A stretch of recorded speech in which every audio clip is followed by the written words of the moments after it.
Well, good afternoon and welcome to the Hansard Society's Hustings for the post of Lord Speaker. My name's Mark Darcy. I'm one of the BBC's parliamentary correspondents, and I've been asked by the Society to chair this session. The format will be simple. We will be relaying a series of questions that have already been submitted by peers from across the House. So hold on to your cocked and tricorn hats. This is going to be an interesting ride. I'm not going to waste time by introducing three very well-known figures who are aspiring to this post, but I'm going to invite each in turn to give a brief opening statement, starting with Lord McFall. Lord McFall. Thank you very much, Mark, and good afternoon, everyone.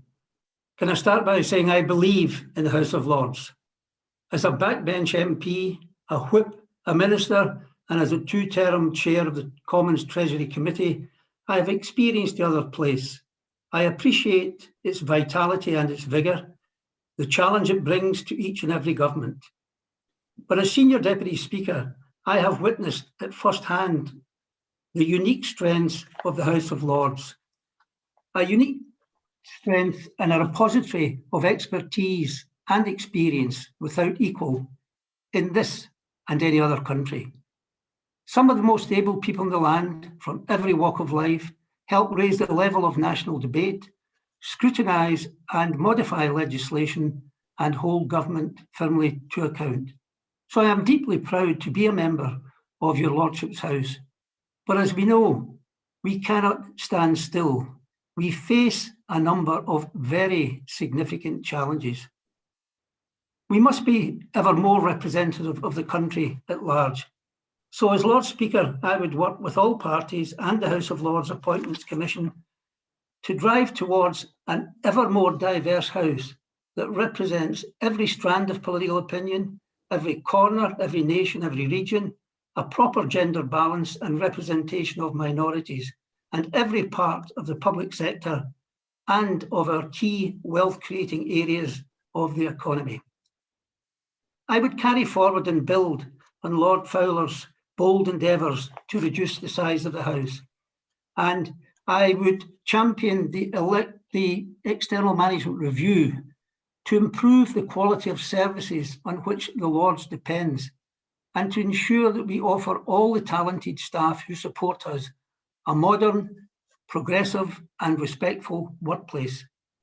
I would aim to ensure that the will of the whole House is reflected in what we choose to debate and that we devote proper time to discussion of what matters most to the people of this country.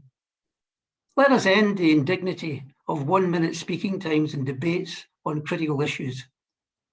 Most important of all, in the last 10 years or more, the UK has experienced an economic shock, a divisive referendum, and a punishing pandemic. In the intense political climate that we have now, there are those who fail to understand the value we bring. And we are too often a target, a soft target, and easily caricatured. We must become known for our strengths, not for our lapses and traditions, however precious.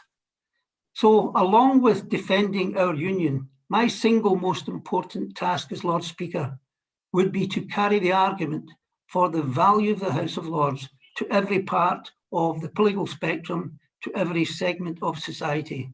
And with your help, I would want to reason with those who would all too casually abolish or replace us, with all those who are ignorant of what at its very best the House of Lords brings to our nation's affairs. So I ask for and hope for your support in this aim. Thank you, Lord McFall. Our second candidate is Baroness Hayter. Thank you, Mark. I'd just like to say a few words about why I'm here today. In some ways, we're at a crossroads, facing major changes to how we work, with the return from our COVID regime to Westminster, managing our increased size, preparing for our and always doing the job we were sent here to do. To move forward and ensure every member can contribute as effectively as possible, there will be many decisions to take. So it's a time for leadership, not to impose answers, but to facilitate and drive the right way forward, both as to how the House works and, importantly, with the new internal governance and staffing. During a decade in the Lords, I've taken umpteen bills and statutory instruments through all their stages and contributed to policy debates. Before that, over a 40-year career, I set up, led and chaired a spread of not-for-profit and regulatory bodies which involved bringing a range of people together, harnessing their input so that we always retained a clear focus and momentum. My advocacy work, for example, changing attitudes on drink drive, taught me to be persuasive, partly by understanding the obstacles to change. Leading national bodies also showed me the importance of an ambassadorial role, which I'd like to bring to the Lords. The Speaker is the one person who can speak for the whole House, bishops, crossbenchers, small parties, non-aligned, and the main political groupings, whether in internal discussions or with the outside world, from our neighbours down the corridor to the wider public, on whose support our continuity and influence depends. Hence my aim to be an ambassador for the House and its champion. I'd like to use all this experience and the lessons I've learned to enable the House to rise to the challenges and to increase the impact of our work, to ensure we make a difference while enhancing our reputation. So that's why I'm here today, and look forward to the questions that are going to follow. Thank you, Lady Hayter. Our third candidate is Lord Alderdice. We're at a critical juncture in the life of our House. The last year has been exceptionally difficult, and hopefully we can soon return to more, if not all of us, working at Westminster. We need to discuss how we do that so we take account of the needs of all our members, including those with vulnerabilities and disabilities. But we return to other major challenges too. Restoration and renewal is not only complex and costly, but requires negotiations with our colleagues in the Commons. And having discussed this in the past week with Mr. Speaker Lindsay Hoyle, it's clear that the new Lord Speaker will have to work to ensure that the needs of our House are given due recognition. The agenda set out in the Ellenbogen report still has some way to go in implementation. The external management review is a major exercise of staff and structural changes, but crucially moving from a culture of deference and central control to one of mutual respect and more devolved decision-making. This is vital, but it's not without real challenges in implementation. It won't just happen, it needs to be done properly. Then we've the report of the Conduct Committee, changes in the House itself are back on the agenda, and far more substantial constitutional change could be down the road if relationships with Scotland and Northern Ireland continue to fray. So while the Lord Speaker needs to address the public-facing elements of procedure on the woolsack and dignified representation of the House in public events and with other parliaments, my experience in setting up and running the Northern Ireland Assembly taught me that the more challenging part of the job is behind the scenes working with colleagues and staff at all levels to address the major agenda I've just outlined. It also means ensuring that backbenchers in all the groups and those who are non-aligned are enabled to play their part too.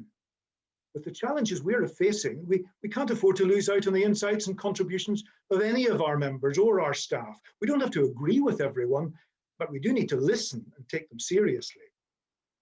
It's essential that the House is the right person for the job, someone who's demonstrated a sense of personal authority, balance, and rigorous impartiality. I was and am a member of the Alliance Party of Northern Ireland, whose very name expresses the non-partisan commitment that was our essential contribution to the peace process. The three previous Lord Speakers all brought their personal style, emphasis, experience, and contribution, and I would bring mine. It would not be a party agenda of any kind because the House needs a Lord Speaker who has shown themselves to be non-partisan and able to work with everyone, robust enough to face difficult challenges and capable of ensuring that our fellow citizens understand that our House is not a pale imitation of the other place, but an evolving and essential feature of the good governance of our country. At the end of the next 5 years, whatever else happens, I want our House to be more confident in doing our job and for our fellow citizens to have more confidence in us and in what we do. Thank you, Lord Alderdice. Well, let's get straight onto the questions then. We've taken questions from a cross-section of peers, from party groups across the House. And can I just appeal, we've got an awful lot to get through in the limited time available. So I do appeal to our candidates, please, to keep the answers as crisp as you can. Our first question comes from Lord Strasburger. What about your track records in public life should reassure members that you would be impartial in terms of party politics? And I think if we start with Lady Hayter, please.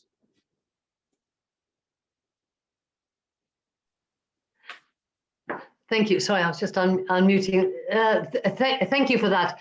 As I think a number of you know, that most of my life, of course, was not being in frontline politics. And I've never stood for a political party or stood for election. But I've run charities and done a lot of not just cross-party, but cross-profession work in regulation of having to be completely independent of the various parties involved in that. But in running charities, I think it's always important to represent both sides there, the providers of services and the users of it. And it's much the same across the House. Unless we listen to everyone and speak for everybody, then I think that the House won't be of its best. And I hope that the way I've already worked cross-party across this House, but even more in my life before, shows that we get of our very best when everyone is involved. Lord Alderdice. As I mentioned in the introduction, I was leader of the Alliance Party in Northern Ireland, and being non-partisan in Northern Ireland was not an entirely easy job, as I think you probably realise, Mark, and others will too. But then I moved on from that to Speaker, and there is a fundamental difference between being a jobbing politician and being a Speaker, because you have to not only be non-partisan, but you have to be perceived by your colleagues as being entirely fair to all of them. It's not easy, but if it's part of yourself, your personality, your way of being, the whole politics you've engaged in, then I think it's more of an enthusiasm than a challenge in a way, being able to engage with people from very different backgrounds, with very different perspectives, and staff as well as members. I think I have a good deal of experience in that, and I want to put that at the disposal of the House. Thank you. Lord McFall. I think you need to unmute, sir.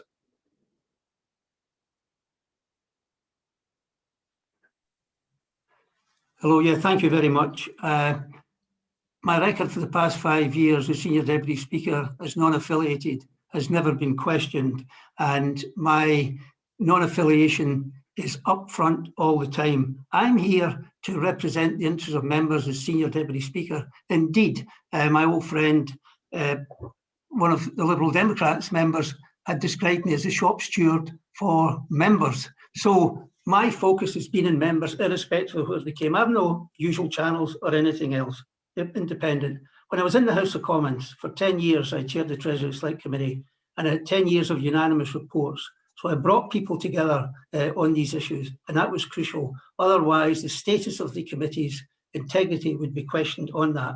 In Northern Ireland, as a minister, it was never ever questioned. And John will remember that I went across to Northern Ireland with my committee to take hearings on the Presbyterian Mutual Society, who were left out of the compensations. And after taking these hearings, we eventually got compensation for the Presbyterian Mutual Society. So going across parties is natural to me. My approach is collaborative and engaging. And with the Senior Deputy Speaker, may I say that being non-affiliated, being independent, it's a difficult job in the House of Lords, like the Lord Speaker, because there are multiple sources of authority with considerable influence in the Lords, and one has to engage all of them before they get a result at the end of the day. Thank you. Well, let's move on to our next question now. This comes from the Earl Howe. Do you feel that the role and remit of the Lord Speaker should be modified in any way? And if so, how would you like it modified? Let's start, I think, with Lord Alderdice on this one. I'm not sure that there's much need for modification in any formal or structural or regulatory fashion. The House may decide differently. It may decide that it wants a more active or assertive Lord Speaker, but I wouldn't look towards that. I think it depends a great deal on the personality of the person occupying the woolsack. And every Lord Speaker brings something different to it. The last three Lord Speakers have all brought their own personality and approach.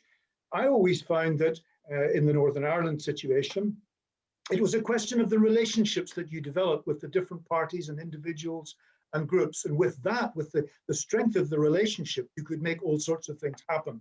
Whereas just the fact that you have some structural change and position doesn't necessarily mean that you can deliver on it. So I'm not sure that we need any changes of that kind in the role of the Lord Speaker to achieve the kinds of things that I would like to achieve in the betterment of the House and in the perspective of the House from outside.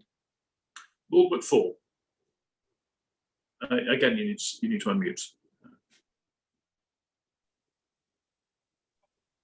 Apologise. I know the House values the concept of self-regulation. I don't think the Lord Speaker needs any more powers. It's hard to go backwards though, but I'm committed to the self-regulation. But as we've seen with the hybrid oral question time, the part played by the Lord Speaker has been helpful in ensuring that question time is no longer a shouting match. So I think that that is a step forward, and I would like that to be retained as we move forward. Lady Hayter. Thank you. I mean, I think there's two bits to the Speaker's role, isn't there? There's what's in the chamber, and there's the very important work that goes on behind the chamber. And I do think that there could be something that takes the two together.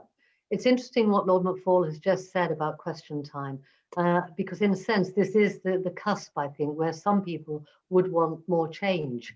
And particularly, I have to say, some of our women members who have particularly appreciated a speaking list for question time because they didn't like the shouty way. Now, I'm not convinced that that's the way to go, but it seems to me that a speaker would hear that there is a problem, particularly for some of our members, in the way we've done things in the past. So rather than necessarily a new role for the speaker, they would hear those views and then would facilitate behind the scenes the sort of discussion, well, is there a better way of enabling every member to come in at question time? Maybe we have to look a little bit more at the length of time. It may be that we have to look at a little more formally about how it goes around. And I particularly like what the other two members would bring to this. They've both been sitting on the woolsack. Listen to how they've seen it. Hear from all the deputy speakers. Is there a better way of achieving that? So I think that role between hearing problems of what's going on in the chamber and think about way of solving the problem is a role that I'd like to see brought to fruition. It's not a formal role, rather than necessarily thinking every problem is dealt with by changing what the speaker does. Now, our next question, we've touched on a little in those previous answers, but from Baroness McIntosh of Hudnall, what aspects, if any, of how the House of Lords has been operating for the past year under the coronavirus restrictions would you hope to retain? And I think on this one, we'll start with Lord McFall, please. Well, as you know, that there were stormy times with the procedure committee and what we did. But in terms of the questions, the 4 oral questions, I think that was a success. It started off at 7 minutes each. And as chair of the procedure committee, I encouraged more length of time, and it became 10 minutes each with that. I think that's important.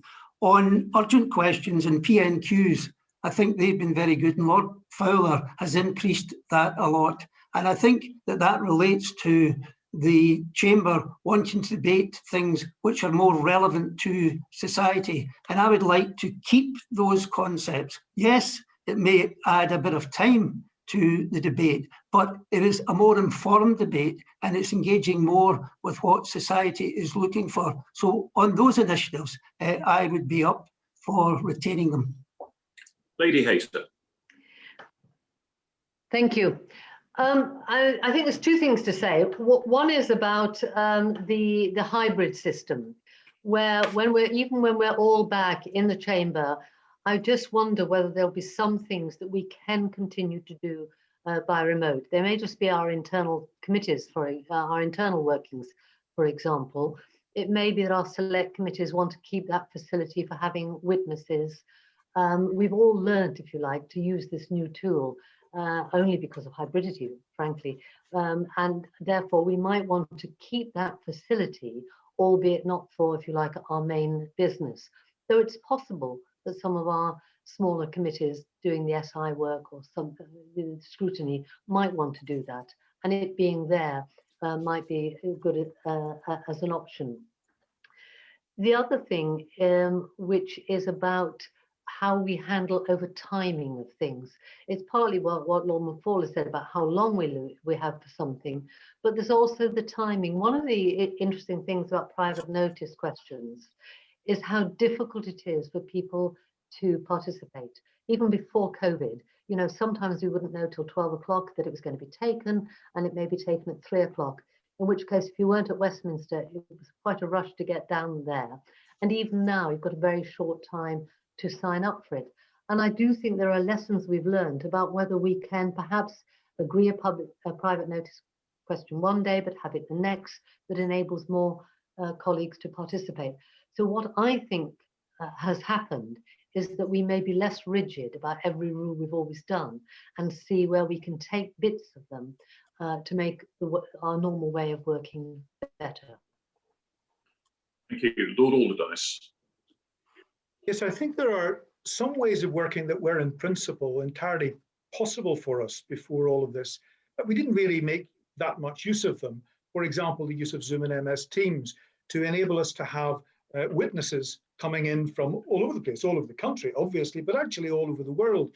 So I think Baroness Hayter's right when she says that we can use, particularly in committee work, the option of hybridity is really very valuable. It's valuable for the committee itself, but also for bringing in witnesses. That's not to say one uses it all the time, because I think there is something about being in the same room together that helps to bring a committee together, and indeed being in the chamber together helps to link the minister who's responding to questions with the House, and everybody gets a feel of things. However, it's also very clear that there are some members who, because of disabilities and vulnerabilities, are really only able to participate because we've got those hybrid mechanisms now. So I think we need to be a little bit careful. There are some good things that have come from it. And indeed, when it comes to the electronic voting, while there are downsides to that, if we find ourselves moving in R&R, for example, to the QE2 centre, which might well happen, then it might be useful to have electronic voting so that those who are on the parliamentary estate wouldn't have to take a long time to go over, say, from Millbank House to the QE2 centre and back again and then over again.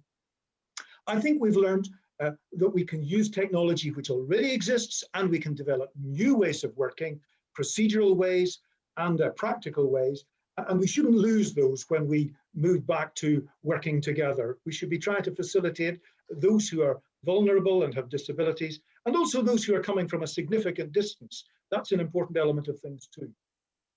Thank you very much. Let's move on to our next question. And again, some of you have touched on this issue already in your answers, but this comes from Lord Campbell Savers.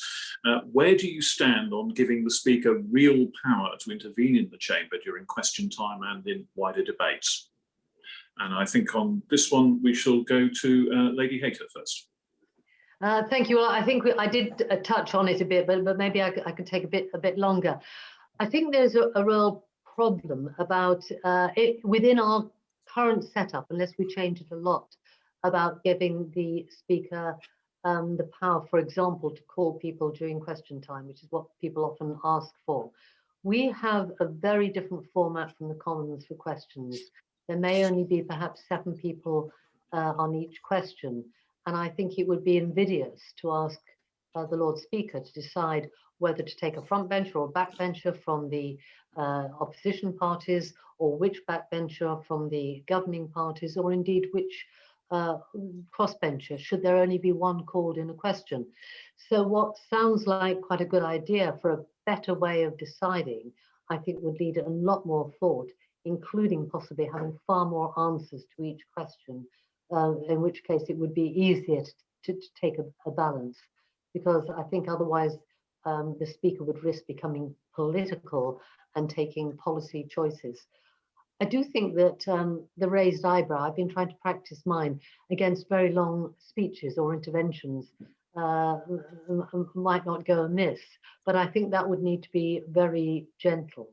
However, I do think, and it's been touched on before, that the announcing of business from the Woolsack has really helped, not just people in the chamber, but people even watching on the screens, so they know when to come down for the next debate, or indeed visitors watching it on television. That clear announcement of how business is moving on is something that I think helps everybody, both in the chamber and beyond. Lord Alderdice. Yes, I think rather than giving more formal powers to the Lord Speaker, I think more conversations between the Lord Speaker and the Leader of the House, so as to encourage a different kind of way of working. Lady Hayter has already talked about the lists that are being used in the last little while for questions, for example. One of my friends looked at this and discovered that there's reason to believe that women are a lot more able to intervene by a considerable factor, actually. I'd like to actually see that being looked at in a more robust research, but I think there's reason to believe that it has been beneficial, particularly for women members and for new members who are coming in and don't necessarily know the way the place works. I think there are other things too. I've noticed that some of the ministers are very keen and very obliging in trying to get through as many of the questioners on the list as possible. I hope he won't be embarrassed if I say so, but I've noticed, for example, Lord Ahmed of Wimbledon is very good at getting quickly, concisely, and to the point, and he almost always gets through the whole list. But sometimes members ask a question that's really quite interesting, and there isn't time to explore it, and I'd love to explore with the ministers. Would they get their civil servants after the question time to just look down and see there's 2 or 3 questions that there's a bit more to? Get the civil servant to ring the peer and say, you know, that was a very interesting question. Could you tell me a little bit more? I'd like to put a little note up to the minister, but there was obviously something behind that question that you were asked. So encouraging more collegiate and collaborative work rather than ruling with a firm hand would be the way that I would tend to approach these things. Thank you. Lord McFall. Thank you very much. Could I just say, part of the last question, chaired the Chairs Forum last week, and the Select Committee chairs were delighted with the remote element of select committees. The only exception would be if they were questioning ministers, it had to be at Westminster, because scrutiny itself isn't thorough enough on that. As chair of the Procedure Committee, I know a lot of the discussions that have gone on this issue with the Lord Speaker, and the progress has been incremental. And I don't see, from the past 4 years' experience that I've had on that there can be any dramatic change. But as Lord Alderdice said, we need to engage in that. For example, during the last year, making announcements, we passed that in the Procedure Committee, and that has gone down well. The clocks in the chamber are getting that done. People have welcomed those initiatives, calling on business so that we make ourselves more intelligible to the public that are watching us. That is important on that. And assisting the House in arbitrating between groups, but not between individual members when 2 or more members rise and neither give way. So these are issues for debate. We've made some incremental change, but I don't see radical change taking place, because it all conflicts with the self-regulation concept of the House, which quite a number of members are very precious about. Thank you very much. Our next question is an issue that's been hanging over Parliament as a whole for quite a long time now. It comes from Baroness Deach. What are the candidates' views on the timing of the restoration and renewal programme and on the proposed full decant, that is, the moving out of all the peers and other inhabitants of the House of Lords? And I think on that one, we shall start, please, with Lady Hayter. Thank you, and thank you for Baroness Deach for that, because I thought it was an important one we want to cover. My view is we should be fast out and fast back in again. I think we've all seen that we're actually not just spending a lot of money, but we're putting lives at risk by continuing in the House the way it is.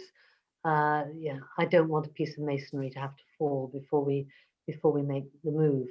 So a full decant is the right way, I'm sure, to make the time out as short as possible. I would also say that in addition, and I know it's been covered elsewhere, there is an enormous security aspect to this. The idea that we could do a partial decant and have umpteen builders, deliverers, surveyors, all the people that go into building in when members were there, would put the building at risk, it would put members at risk, and it would mean that visitors would be a long time till they could come in because it simply wouldn't be manageable. So I think that the review has done a good solid job to look at again, but we really do need now, for the sake of the building. This is a precious, internationally recognized, iconic building. We really have to make sure that it isn't just good for us and our grandchildren, but actually the generation after. So we need to get on with this, do it safely, do it quickly, so that then we can be back in our proper place in due course. Thank you. Lord Alderdice. Well, I know what I would like, and it's very much what Lady Hayter has said, and that is that we get out, we free the place for security reasons, as she's quite rightly said. From a health and safety point of view, there's asbestos in the building, and really it's much safer if we can get everybody out and so on. But the problem is we cohabit with another bunch of political colleagues up the corridor, and they don't necessarily see things in entirely the same way as we do. Some of them have a relatively short time frame in mind. They weren't sure they were going to be elected in the first place, and now they are, and they really want to be able to bring their friends and their colleagues and constituents to Parliament. And of course, COVID's preventing that at the moment. They're afraid R&R will do the same. So we're going to have to find a way of negotiating with them. As I say, I was talking to Mr. Speaker last week, and it became quickly apparent that the two houses don't see things in quite the same way. And we're going to have to talk quite seriously, because I think the ideal is absolutely what Baroness Hayter has said. But we must try to make sure that the ideal doesn't become the enemy of the good. As she says, we have a responsibility for the building and for all of those who work in it. And there's going to be some fairly straight talking and difficult negotiating, I think, with the House of Commons colleagues to make what we want to see happen actually happen, and happen sooner rather than later. Thank you. Lord Buckfall. Well, there's been significant underinvestment since the 1940s, and it is deteriorating at a rate faster than what we can repair it. So my view is, let's get on with this, for goodness sake. The longer essential work is left, the greater the risk that the building will suffer a sudden catastrophic failure. Fire safety systems are in place throughout the palace to ensure the building is safe, but they're antiquated. And we have, I think, about 25 or 26 full-time officials on fire duty as a result. That's bonkers, that issue. So we have to go on with that. One of the biggest issues is the ability to repair and maintain the palace in the presence of asbestos. And I know from my experience as a Member of Parliament, when I had to deal with local schools that had asbestos, they clear them out. I don't want people to exist in a building site. The health and safety elements are really, really important here. And yesterday I attended the Estimates Commission meeting, of which I'm a member, along with Lord Macpherson, and we questioned the Chief Executive of the sponsor body regarding the preparatory work that needs to be done. This is a very complex building and a very complex project, probably one of the most complex that the United Kingdom has seen. So we've got to go on with that issue, but reminding ourselves of the complexity of it. But we want to know the figures, and that was the essence of the joint questioning for Lord Macpherson and myself yesterday. And secondly, and more importantly, can I say, this is a UK-wide project. I want the benefits of this to percolate through the whole United Kingdom. And the sponsor body were unequivocal yesterday to me when I said that the work has to be spread throughout the United Kingdom, and they have that in their mission plan and objective. Thank you very much. Our next question comes from Baroness Stoll of Beeston. What's the view of the candidates in respect of adding a disrepute clause to the Code of Conduct and giving the House the power to expel a member in relation to that? And I think on this one, let's start with Lord Alderdice.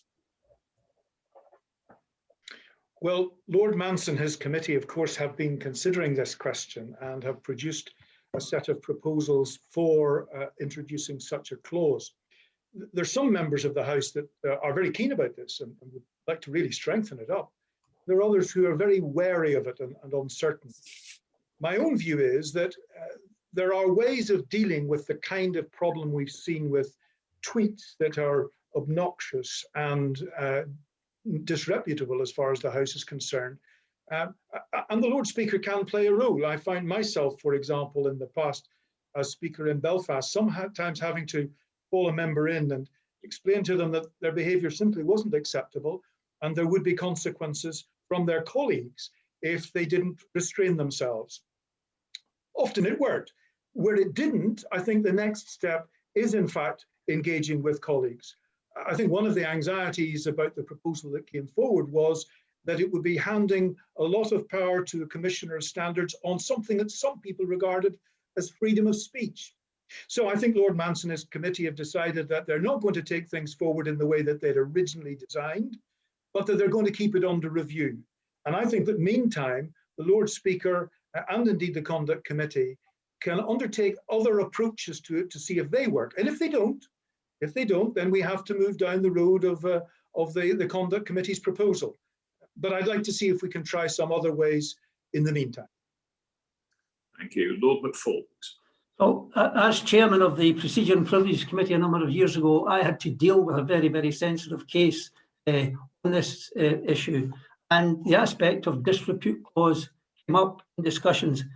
I have to say it was the lawyers more than anyone who were not in favour of that disrepute clause. For example, one of the elements they mentioned to me is, given that members of the House of Lords are not employees, whatever they do out with the Lords, is that related to their work? And they were giving us very complex arguments on that. But one great advantage has been that rather than the House determining this themselves in the Procedure and Privilege Committee at the time that I chaired it, we ensured that we passed it over to make it independent with non-executive members out with the House coming in. And I've got confidence in Lord Mans and these independent colleagues, and indeed some members of the House who are on the committee, that they will look at this issue. But it's a complex issue. Lady Hayter. Thank you. It is two-sided, isn't it? There is the all of us and beyond us concerned about the reputation of Parliament, and for us particularly the reputation of the House of Lords. And it undermines all of us if there are behaviours which affect what people think about who we are, what we do, and value of having people who can't be sacked, if you like, in the second chamber. So there's that on the one side. On the other side, it is quite unusual, if you like, to judge people on something they were doing quite out with their professional life, that they should then pay a penalty in the professional life. And that is a dilemma which the discussions that have already been referred to covered. What is clear, I think, is that an independent committee that will look at this needs to have clear guidance from the House about how it does weigh those two things. The freedom to people to be able to speak and do and say what they want outside of their Lord's work, against the responsibility, the obligation, if you like, to the whole House, that not everyone is damaged by what goes on. It's a balancing act. The discussions we've heard are taking place. The most important thing to remember always, and I think it's just been hinted at by Lord Alderdice, is that in a sense we've got to a failure if people are having to have disciplinary action taken against them. The change in behaviours is what's important, and that is a programme that's been started. And I think the new chair, the new speaker, as well as the new staff that will be appointed, will need to take that forward for all of us, for all members, as well as staff, that we all look to our own behaviours, we think about them, we're more trained and more aware, so that the behaviours changed, and hopefully no one has to be up in front of the beak. Thank you very much. And a question that seems to follow on from that fairly naturally, this comes from Baroness Mayer. What is your media strategy for improving the public image of the House and for rebutting false allegations? On this one, I think we will start with Lord McFall, please. Yeah, that's a very important point. It's an issue which I have been at for the past 5 years. When we did a review of committees, I asked Lord Gilbert, Lord Sharkey and Lord Whitty to undertake a working party report on communications, because it is the poor sister of what's happening in the House. Could I say that the website is not part of the communications department in Parliament, and there is no modern corporation where that doesn't happen. What's happening with communications, it's split amongst different departments. And Lord Gilbert said to me when he presented his report that if they all came together without spending any more money, it would be much more efficient. So communications is the key. And when we did the review committees, the reputation of the House was linked to our communications. So given that the House of Lords, I think the budget for communications is £4 million compared with the House of Commons for £16 million. Given that the House of Lords has 80 staff in the committees and in communications, whilst the House of Lords is 300, there is a case for more resources for the committees themselves and for staff. And if I was Lord Speaker, then I would ensure that one of the strategic objectives would be to enhance our communications in order to engage in national conversation with society so that we can show that the House of Lords is indeed replete with expertise and we can contribute to the issues and the problems which are facing society today. Thank you. Lady Hayter. Oh, thank you. I mean, as I think Baroness Mayer was probably hinting at, the more good news there is, that drives out the bad news. But importantly, there really has to be a proper strategy. You have to be very clear, what is it about what we do that we want to put across? Lord Falls talked about the committees, but of course there's all sorts of other work. There's work that goes on in the chamber, legislative work, there's the questions for short debate, the policy work. I mean, sometimes we have amazing questions for short debate with the most extraordinary people with amazing backgrounds. And then, you know, there seems to be no coverage for it afterwards. So we need a strategic approach which looks at, well, what is it we're trying to you know, to say to the public, and then we look at the mechanisms for doing that. And of course, one of the things you have to start with, and I run lots of communication strategies for other organizations, you more or less start with your internal communications, because we've got nearly 800 members who ought to be the ambassadors. But I bet most of them don't even know some of the reports that are coming out of our select committees, and therefore they're not even able to do it in all their contacts. So we need an internal communication strategy that makes sure that we're on the front foot. Don't expect people just to go to the website to find out what we're doing.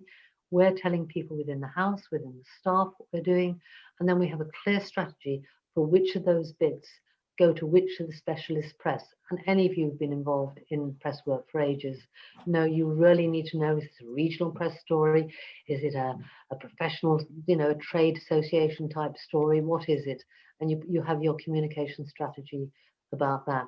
You also have, well, we used to have, of course, everywhere, less so now, a good television studio to be able to get Mark to interview you when you've just done a major report. With Zoom, we probably don't need that, but the same is there.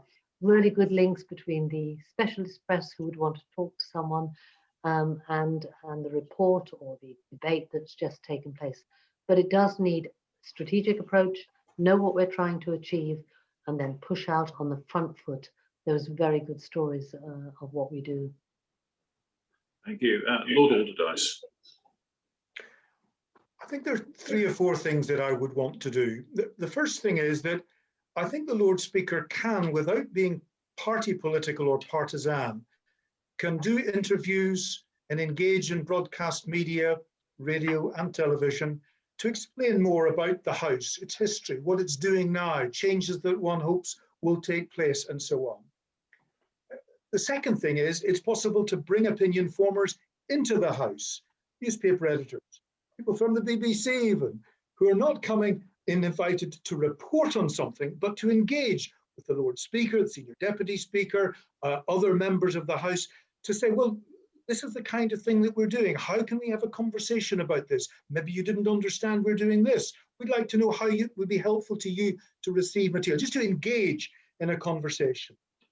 The next thing is that I think Peers in schools has been very successful, but maybe we should be extending that to peers in universities to engage more. Now, many peers do go out and speak in political societies and universities and so on, but we could be doing more of that on a house basis. And indeed, there's no reason why we shouldn't be engaging with some places of work where people also want to understand, well, what is this place? Does it really understand the kinds of things that are important to us? And then I've been a little bit disappointed that at a time when we really need to be holding the United Kingdom together, and where it's possible for us to engage, not so many peers have been taking advantage of the fact that if they travel to Edinburgh, Cardiff or Belfast on parliamentary business, they can actually get their expenses paid in going to and fro. And it does make a difference if individual parliamentarians from the Lords or indeed committees go to the various parts of the United Kingdom, engage with local press and media, explain that they're there to listen to what's going on, not just to speak about what the House of Lords is doing. And of course, as we mentioned earlier on, because we've now discovered how much we could use Zoom and Teams and so on, we can be doing things with the devolved institutions and other people throughout the regions. I think these are practical ways of doing things. And there are lots of others that one could mention. Lord McFall has mentioned the website and things of that kind. Lots of other things that we can do too. But those would be a few practical things that I myself would want to pick up and do. Thank you very much. Our next question comes from Lady Jones of Moulscombe. How, from the Wool's side, would you ensure that the smaller parties and individual peers with no affiliation are fairly treated? Lady Hayter, please. Thank you for that, which is more relevant now, of course, than it was in the past, as we do have, luckily, some more of the smaller parties represented in our House. It is quite tricky at the moment, both in terms of the use of time and also of the geography of the House. It isn't always even clear where the smaller parties sit within the body of the Kirk, if you like. And I think that doesn't really help in the promotion of the work of the smaller parties, which is important, not that they sit on committees or they contribute to a question time, but also that their work in the House is seen and valued. I've no idea whether discussions have already gone on about that. I've obviously spoken, for example, to Lord Wigley about being rather isolated and not being able to participate as fully as he would like, perhaps in committees and appointments to the various committees. So I do think we need to look at how, as a group, probably isn't possible for them all individually, as a group, that they are allocated, whether it is time or committees, but even more the coverage and the clarity that they are there and a presence.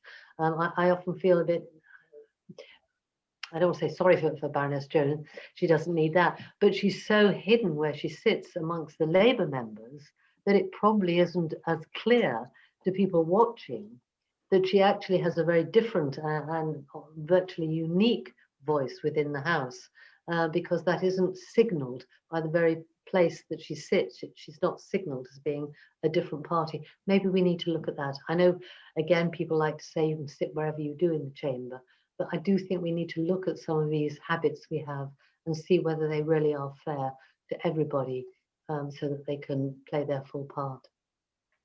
Lord Alderdice. Yes, there are two or three things, I suppose, that I feel about this. Some of the parties that are small in their representation in the House of Lords aren't necessarily small parties in the region they represent, for example. They're quite substantial, but they don't get much representation in the Lords. Sometimes that's because of their own political stance. The SDLP in Northern Ireland weren't represented in the House of Lords because they didn't like the idea of the way the Lords was constituted. And of course, the SNP don't engage at all. And maybe if we were able to move away from the hereditary element as a way of getting into the House, in order to arrange that the hereditaries who are there could stay as an equivalent of life peers, but no new ones coming in and no new election. It might be possible to engage with some of those parties that are quite substantial and get them to do more.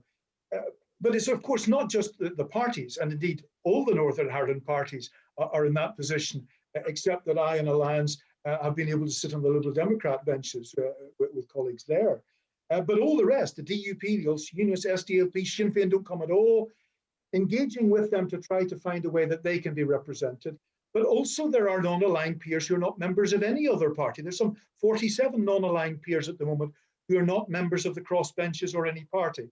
One thing I think we could do very practically is to identify a member of House staff, maybe one of the clerks, who would be the point person for all those who were non-aligned, whether they were in a party or not in a party, who would give them information about what was going on, because one of the complaints is that they don't know what's going on, who would help new members who were coming in to orientate themselves and get to know what's happening, and who would be a person that each of them would know they could contact if they had a question about a practical matter, procedural matter, or a political matter. I think that would be a very simple, practical way of helping them to engage. But we need to have these conversations with those who are individuals and with those who represent parties that are small in the House, but may or may not be small in the region in which they are located. Thank you. Lord McFall. I think the problem lies more out with the chamber than in the chamber in terms of the opportunity to speak. And I have been contacted by Lord Wigley, Lord Mann, Baroness Jones and others on the smaller parties' representation on committees. And with the number of non-affiliated, non-aligned members coming committee and the committee of selection to look at, the allocation on committees is formulaic, so many Labour, so many Conservatives, whatever else, but there is nothing for the non-aligned, and it has been an issue for a few years. Indeed, Lord Wigley approached me a number of years ago about it, and he made the point that in the EU negotiations, the place of Wales wasn't being represented.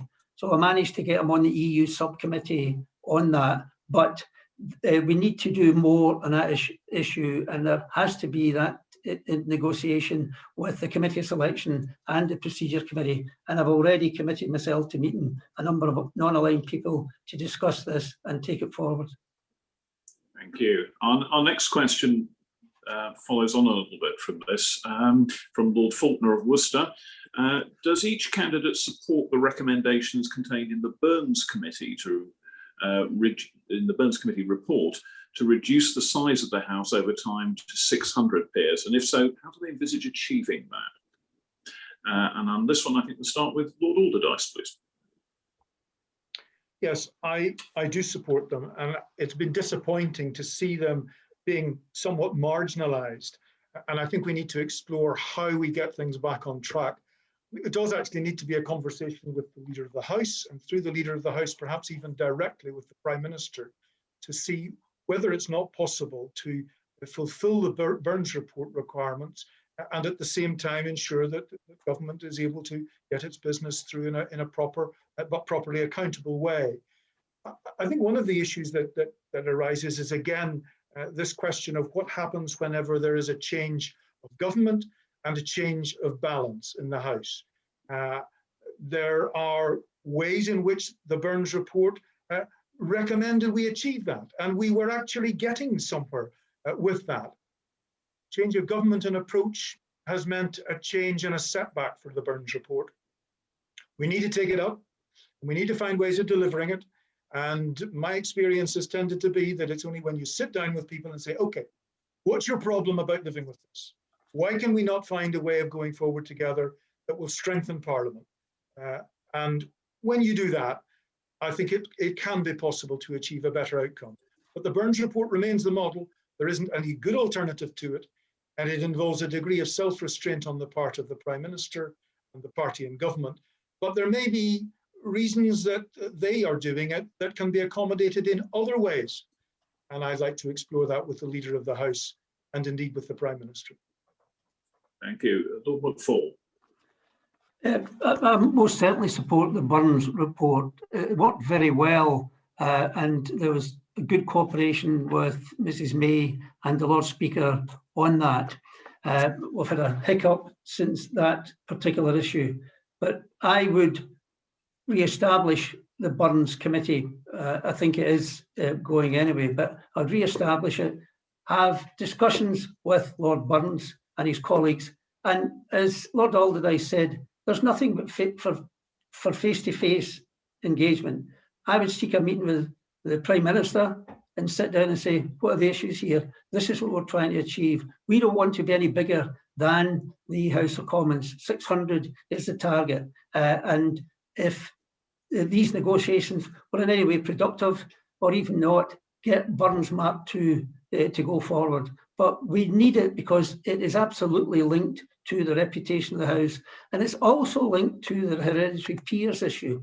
I mentioned that I supported Lord Grokett's bill for Hereditary Peers to abolish the absurd notion of these by-elections. It's a legacy from 1998 as a result.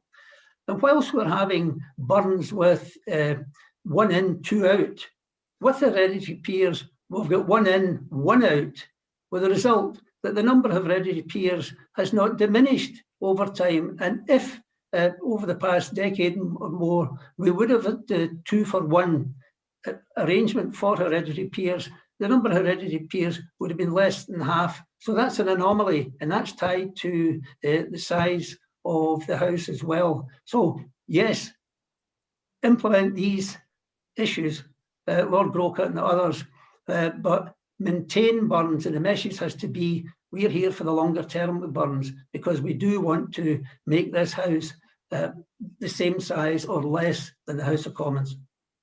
Thank you. Lady Hayter. I think we're all, very much of a mind about that, and I feel really sorry for all the work that Lord Burns and the other people on that committee did. I thought the Lord Speaker set them a really interesting task, which was, what can you do without legislation? And they came up with something that I thought, short of legislation, was very good. It was very thoughtful, and it is, as we've heard, regrettable that it's been undermined by numerically by what's happened since then. My fear is that we're back to 2 issues. One is about reputation. It really does no good to keep being compared with, is it the Chinese, one of the Chinese committees that's the largest in the world. It's undermining our reputation, and that's bad for the work we do. The other issue I worry about is that if we aren't able to do it in this way, in other words, without legislative change, then it is likely that at some point someone will come along with almost a knee-jerk legislative change, which may not achieve the ends that is good for the House. So there really is an importance in dealing with this, and some urgency. Obviously, we also need to deal with the issue of the diversity of the House. And again, it's very hard to make movement on that when we're just trying to reduce the size.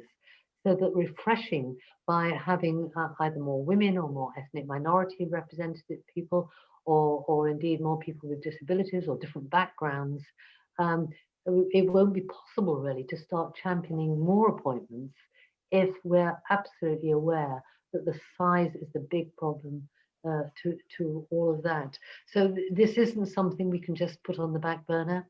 And as I say, if we don't manage to find a non-legislative way forward, then my fear is it'll be legislative, and it's unlikely to end up, shall we say, in something that will really do justice to the type of work we do. Because what we do is very different from the House of Commons, and we need to preserve that and move forward on size.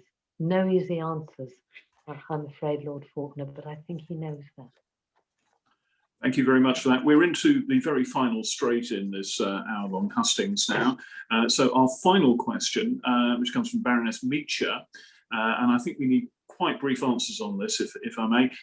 What is each of the candidates' top priority for the House of Lords, and how would they set about achieving it? Let's start with Lord McFall, please. Well, my single most important task as Lord Speaker would be to carry the arguments for the value of the House of Lords to every part of the political spectrum, to every segment of society, especially young people. For the past 4 years, every Thursday morning, I have spoken to young people in their schools. Not once has there been any criticism of the House of Lords. In fact, their appetite is whetted And I remember Baroness Jolly saying to me that Bridgewater Academy in her area were really worked up and energised as a result of that. So I want to see more of that. Baroness Raybuck, in one of my discussions there, said our website should be a push and pull. We go out and tell people what we're doing, but we get the information back. So the House of Lords should be more like society, an engaging society, and that aspect is really important. And the last words I'll say is that Lord Hennessy came to the review committees and gave us his evidence, and he said, the House of Lords has buried treasure, and it is buried treasure, and I want to open that up. And he also said, anything you say should be stuck to the Velcro of memory of individuals in society. So let's stick it to the Velcro of memory, and then we can all do well and enhance the reputation of the House at the same time. Thank you. Lady Hayter. Very difficult on one, because we have to get us back safely where we belong. We have to embed the new changes that are being made. We have to work smarter and then make sure everyone knows about it.